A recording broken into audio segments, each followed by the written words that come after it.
대한민국 경제 성장률 1위를 2년 연속 하고 있다는 거에 대해서 크게 보람을 느끼고 있습니다.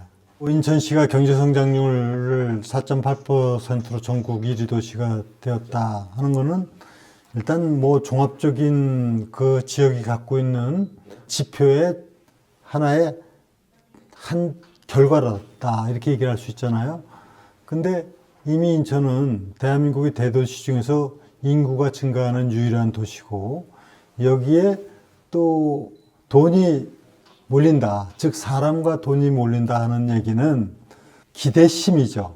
미래에 대한 가치에 대해서 판단하고 있는 것이죠. 그것이 바로 경제 성장률을 일으키고 지역이 발전하는 원동력이다. 이렇게 생각합니다.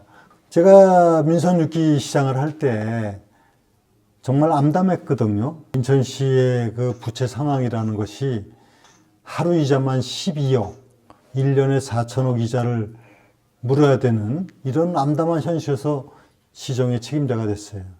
정말 특단의 노력을 해서 결과론적으로 지금 대한민국의 대도시 중에서 가장 재정 지수가 안정적이고 즉 채무 비율이 낮은 도시가 됐어요. 모든 정책 역량을 다 해서 이루어낸 결과물이거든요. 어떻게 재정 운영을 해야 될 것이냐. 그거는 우선은 경제의 펀더먼털을 크게 키우는 거가 중요한 얘기 아닙니까? 경제가 원활히 되고 성장이 이루어지고 해야만이 세수가 증대되고 무역 흑자를 유발할 수가 있고 그렇기 때문에 정부의 재정 정책이지만 사실상 경제 정책이 매우 중요합니다.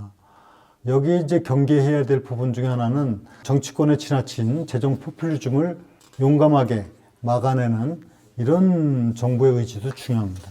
베네수엘라를 비롯한 아르헨티나, 남미가 무너진 게 뭡니까?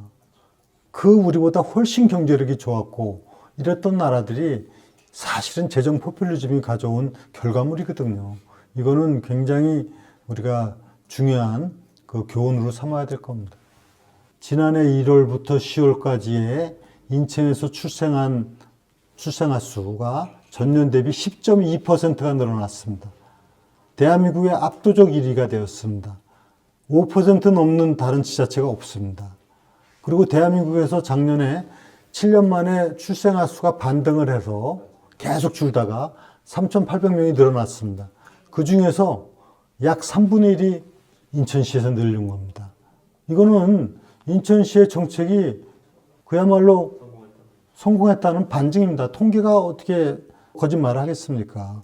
그래서 이렇게 되기까지 인천은 정말 촘촘한 정책을 했거든요. I 플러스 1억 드림, I 플러스 집 드림, 일명 1,000원 주택, I 플러스 차비 드림, 이러한 정책이 소위 말하는 시민 행복 체감 지수를 높인 것이죠. 정책에 대한 체감 지수를 높였다는 게 결정적인 겁니다. 재정 문제를 얘기했지만 이거는 막대한 자금을 정부처럼 50조를 쏟아부었듯이 우리가 뭐 5천억을 한 것도 아니고 1,000억을 한 것도 아니에요. 인천시 예산이 15조입니다.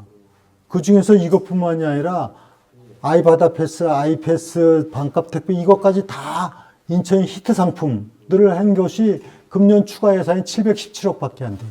인천시 예산의 0.5%가 되지 않습니다.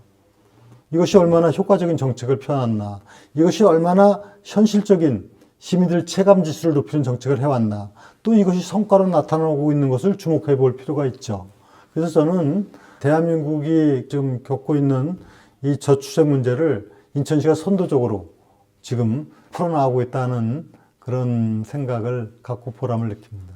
지금 소위 말하는 보수층에서는 어떤 부분을 옹호하거나 지키거나 이런 측면보다는 사실상 더 나쁜 상황을 만들어서는 안 되지 않느냐 하는 거에 대한 그 간절한 바람, 그리고 그에 대한 불안감을 갖고 사실 있는 게 많다. 저는 이렇게 진단을 합니다. 그러니까 정치인들도 그런 시각에서 지금 봐야 되거든요. 여기서 내전이 아니라 우리의 가야 될 방향이 뭐고 목표가 뭐고 그 대상은 뭐고 적은 뭐냐, 여기에 초점을 맞춰야만이 이 나라가 제대로 가고 국민의 지지도 받을 수 있고 또 결과적으로 나쁜 상황을 막을 수가 있다. 저는 이렇게 봅니다. 그리고 지금 국민의힘 입장에서는 저렇게 막강한 의회 권력을 갖고 있는 민주당을 상대로 해야 되는 상황에서 어려움이 있는 것은 사실입니다. 그러나 어려움은 현실이고 이걸 극복해 나가는 지혜와 역량이 필요한 것이죠. 그게 리더십이고 정치인이 해야 될 바람직한 역량 발휘죠. 지금 이제 계엄으로 시작돼서 탄핵 정부로 들어가니까 매우 혼란스럽지 않습니까?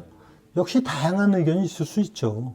계엄 사태가 이루어지고 그로 인해서 탄핵 소추 발의가 되고 이런 부분에 대해서 대단히 안타깝고 유감스러운 입장, 그리고 이 부분에 대해서 책임 있는 어떤 여당으로서의 조치가 필요하다 하는 입장을 일관되게 해왔어요.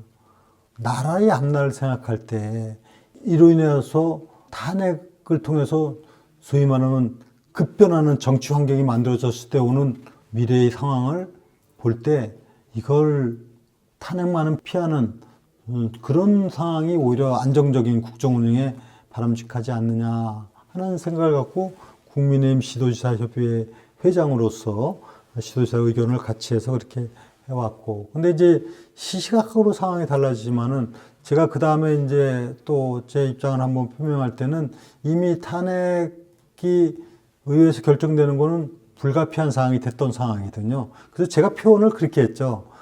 탄핵만은 피해야 되겠다는 그 말은 내가 처리한다. 즉 탄핵이 불가피한 상황이 됐다. 그럼 앞으로 어떻게 해야 될 것이냐. 이게 중요한 문제예요. 그게.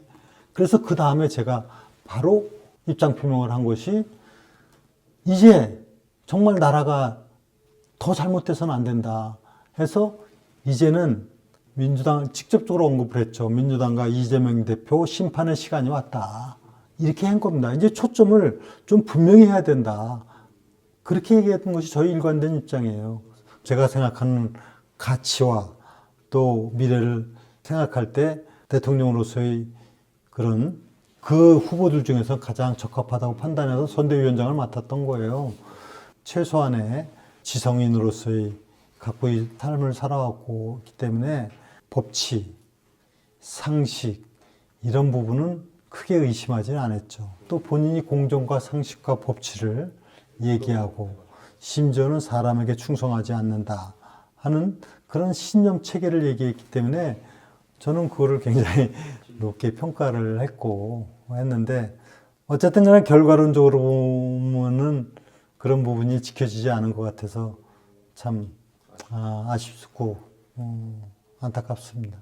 제가 공직 생활을 하면서 책임 있는 위치를 30년을 했어요. 30년 전에 김포 군수부 30년도 넘었네. 94년 1월부터 했으니까 김포 군수부터 해서 뭐 서구청장 또 김포시장 그리고 국회의원이나 장관이나 인천시장 이렇게 하면서 일관된 생각은 내가 공직자고 정치인이고 그러면 나로 인해서 세상이 지역이 발전적 변화를 가져와야 되고 그것에 내가 책임을 다해야 된다. 이 일관된 생각이었어요. 그렇기 때문에 한눈 팔지 않았어요. 그렇게 쭉 해온 것이 사실이고 또 어떤 순간에도 저를 필요로 한다면은 저는 내던졌어요. 제가 민전 김포군수 선거할 때 30대 때 저 고향도 아니고 거기에 아무런 연고도 없어요. 그렇지만 제가 필요하다는 그 절박한 상황에서 저는 던졌어요. 그리고 지역 주민들은 압도적으로 저를 당선시켰어요. 저는 그걸 잊지 않고 있어요. 그걸 잊지 않고 있다니까요. 저는 그런 마음으로 공직생활을 해왔어요. 10년 전에는 또 인천시장 제가 나와야 된다는 정치권의 여론을 저 행안부 장관 국회의원 다 내던졌어요. 또 나왔어요. 그래서 저는 생각이 정말 이 사회에서 그래도 양식 있는 그 정치인이라면은 자신을 생각하는 게 아니라 세상을 생각해야 되고 또 미래를 생각해야 되고 이런 측면에서 해온 것이 저희 여태까지 삶이었습니다. 그래서 지금 이제 이게 나라가 어렵고 그래서 제가 이제 앞으로 어떻게 하는 것이 이 나라를 바로 세우고 이 세상의 질서를 바로 잡는 일이냐 하는 거에 대해서 저도 생각 아니할 수는 없어요. 위기에 이 대한민국을 맞아서 잘못된 거를 바로 잡고 나라를 바로 세우는데 이건 인천시장으로서 해야 될 일, 또 대한민국의 정치인으로서 해야 될 일을 다 하겠다. 이게 지금 저희 자세예요.